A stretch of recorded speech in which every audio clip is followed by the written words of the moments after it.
This is the all-new Mazda CX-8 and it has literally melted the Mazda website with over 15,000 people registering interest. It sits in between the CX-5 and the CX-9 in terms of size. Today we're going to have a really quick look before we get the car back in the Car Advice Garage for a full review.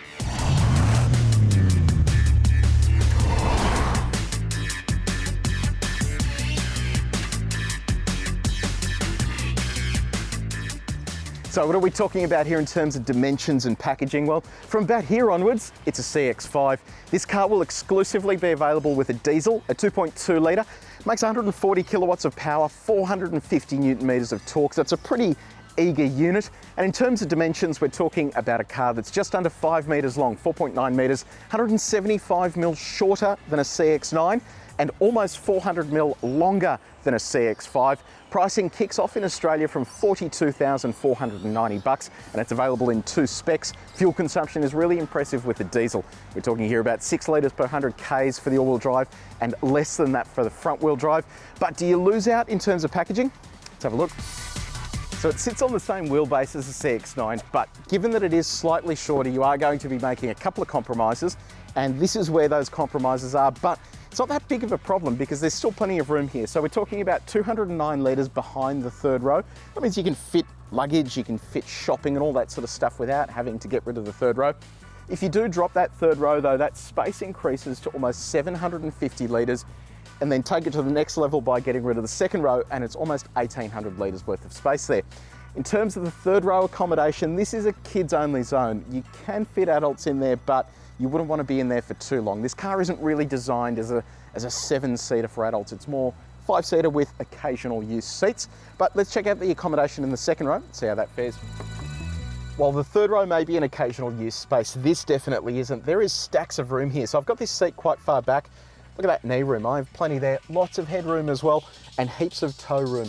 The interesting thing about sitting back here is that it's kind of like stadium seating. I'm looking down and it gives me that feeling of, I don't know, I don't feel claustrophobic or that I'm cooped up inside a car. It actually feels quite liberating to be sitting here.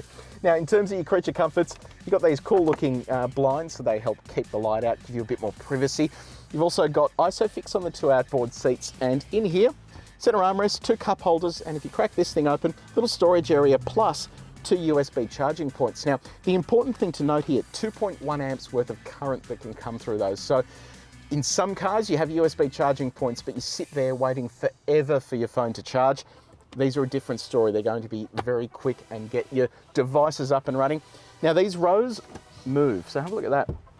It's a 60-40 split folding configuration, but I can give the third row more room if I need to, or I can kick back and recline if I want to as well. So it is a pretty impressive space. Rear air vents here as well. This top spec model also gets heated seats on the outboard, plus a third zone for climate controls. It is a really cool space. Now, you're going to be spending most of your time over there if you're driving, so let's have a look at some of the features you get up front. If you like Mazdas, this is all going to look really familiar, which is great news. So down here, dual zone climate control, we have heated seats, a heated steering wheel for those ultra chilly mornings. In terms of storage, plenty of storage in the doors and the glove box. Here in the center console, decent storage too, and 2 extra USB ports. So they are literally everywhere. Got some cup holders there as well. Up the top here, MZD Connect. This is Mazda's infotainment system. Look, it is good, but it could be better. It's starting to get a little old and some of the functionality isn't great. You can't pass commands through to your phone. So you can't use Siri or the Google equivalent through the car's Bluetooth, which is disappointing.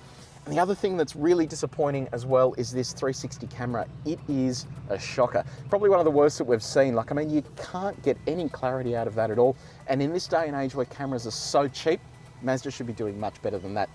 On the other hand though, Mazda is improving in terms of our Apple CarPlay and Android Auto. By the end of this year, you'll be able to get that retrofitted to any car with MZD Connect, which is a huge step forward. You never see car brands doing backwards compatibility. So that has been a quick look at the all-new Mazda CX-8. You can read the full review at caradvice.com. If you have any questions, leave them below. We'd love to answer them. But in the interim, head to our website and don't forget to subscribe to our YouTube channel.